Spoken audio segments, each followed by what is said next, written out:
I'm here today with the man, the myth, the legend, Kenny Ortega. Welcome. Hi, Andy. I don't even know what to list first in terms of what you've directed. You've blessed us with so much. But I'll start with Descendants because it is somehow the 10th anniversary of Descendants. How is that possible? I don't know. I mean, did you talk to like We've God stayed or in touch. We've stayed in touch, and we keep up on what each other's into, and with the girls and Boo Boo, and we're working with the Cameron Boyce Foundation, to help Victor and Libby and his sister Maya, with finding a cure for epilepsy. So, so time. My grandmother used to say to me, when you're having a good time, time seems to just fly by, and it's just been a good time. you mentioned Cameron, so I do want to ask you. I mean, we cannot talk about Descendants without talking about Cameron. And I just want to know, I mean, for those who don't know, what are you doing with the Cameron Boyce Foundation Well, and Cameron all that? passed away due to epilepsy, due to SUDEP, sudden, unexplainable, death due to epilepsy. And right after, we finished our third film, and he was just our muse, everyone's favorite, the forever boy. He was just the most generous and aspirational kid. He would shadow me, as a director and choreographer. And if he wasn't in the mirror perfecting something that he had to do, he was helping somebody else get over one of their weaknesses. He was just... And then at the same time, he was building freshwater wells in impoverished areas in Africa. And, every time you turned around, you were hearing something else that this kid was doing, and he wasn't even 21. So we're all in there, to help raise the funds to keep his legacy, his living legacy going. And one of them is to do the research to find a cure for epilepsy. But he's also was really into, new gun control laws and into funding organizations that are helping young people making great choices in order to have healthy, happy lives and more.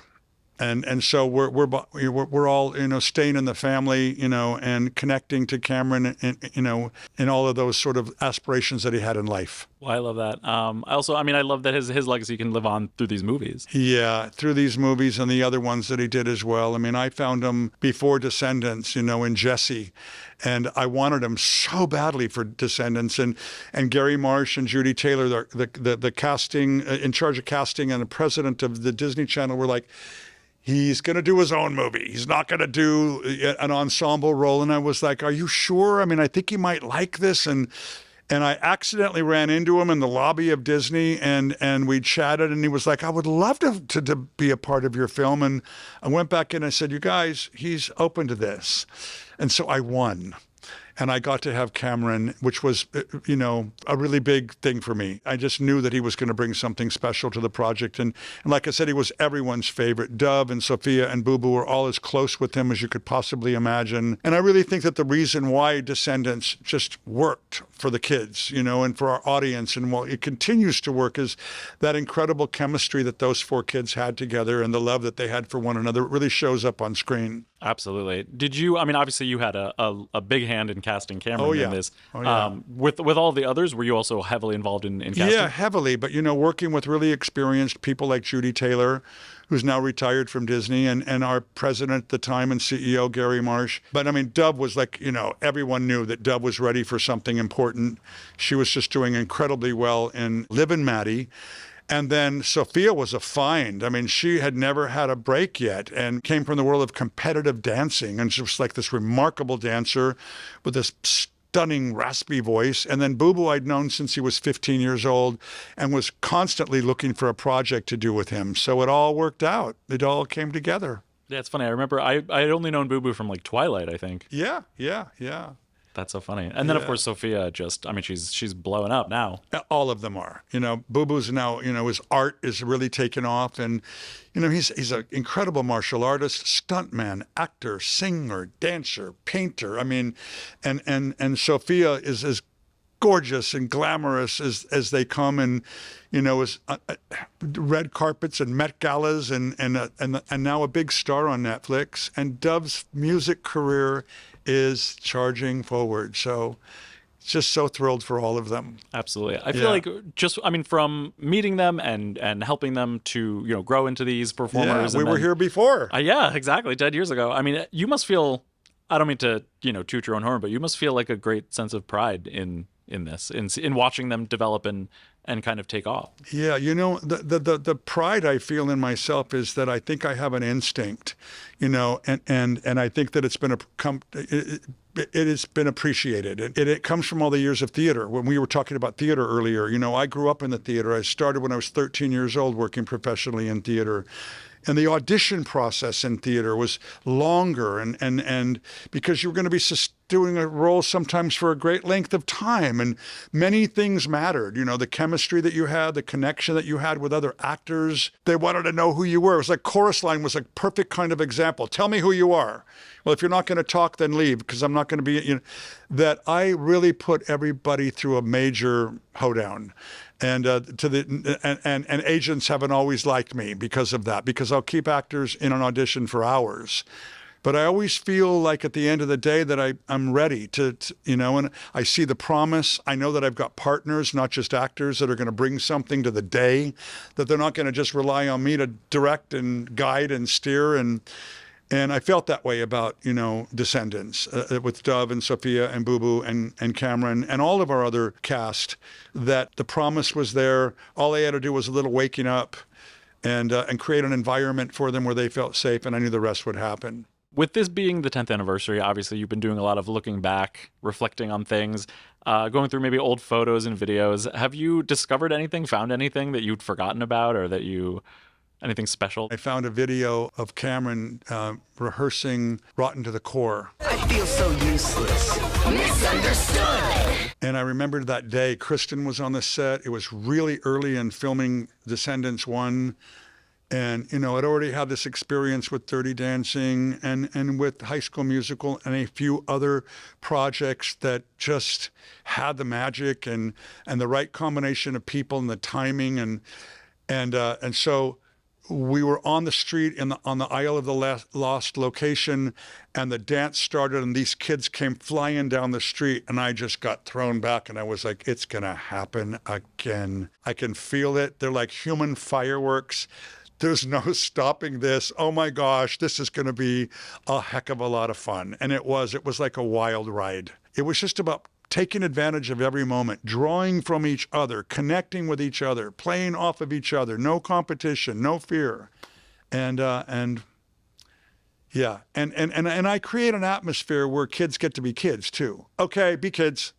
And I walk away, and there's stuff there for them, where they can hang out and just be kids. And that I think it's really important that you don't take the joy out of the environment, and then they bring that back with them. Well, I was going to ask you if there was a moment when you kind of knew that you had something really special here, but it sounds like that was it. It was Cameron Boyce in the front. Screen left was Sophia. Next to him was Dove, and then next to Dove was Boo Boo, and then all of these professional dancers behind them, and they were coming down the street, and Kristen was watching from behind me as Maleficent in her full costume regalia, and it just right then and there, and I think it was day one, and I was like, oh my God, wait till they see these dailies, they're going to lose it, and they did, of course.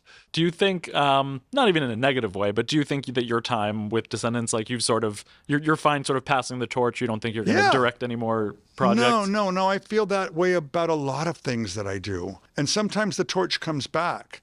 There are groups and individuals, artists that I've worked with all through my entire career where I'll do a couple of things for them and then I'll step away and someone will say, do you know so-and-so's working with them now? And I'll say, yeah, good, great. I wish them luck.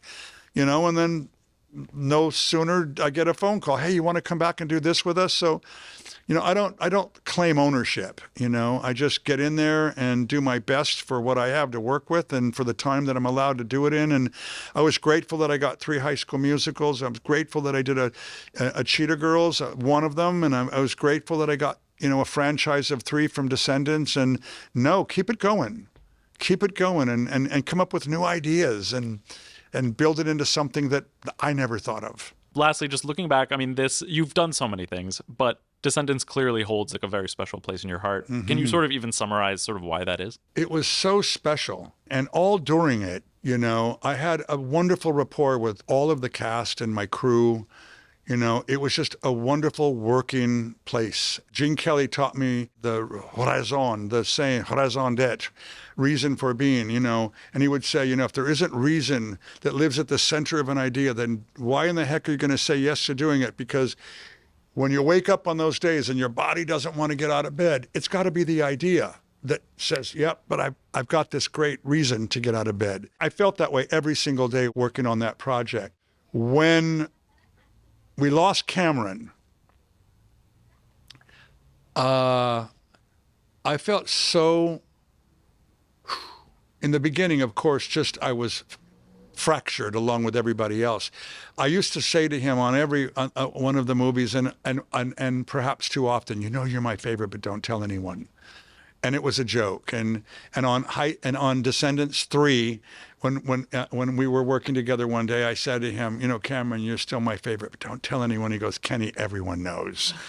And he really was. He was just my boy, my forever boy. I just adored him. If I could have imagined a son for myself, right there. And when his father called me to tell me that we lost him, it was one of the saddest days in my life. And it still is when I think about it. So I'm grateful that I got to have that time with him and to share in his glory and his joy and his enthusiasm and to behold the wonders of who he was as a talent and person. And so, you know, the hurt is a little bit gone, and the joy and gratitude for having had those years with him is what remains.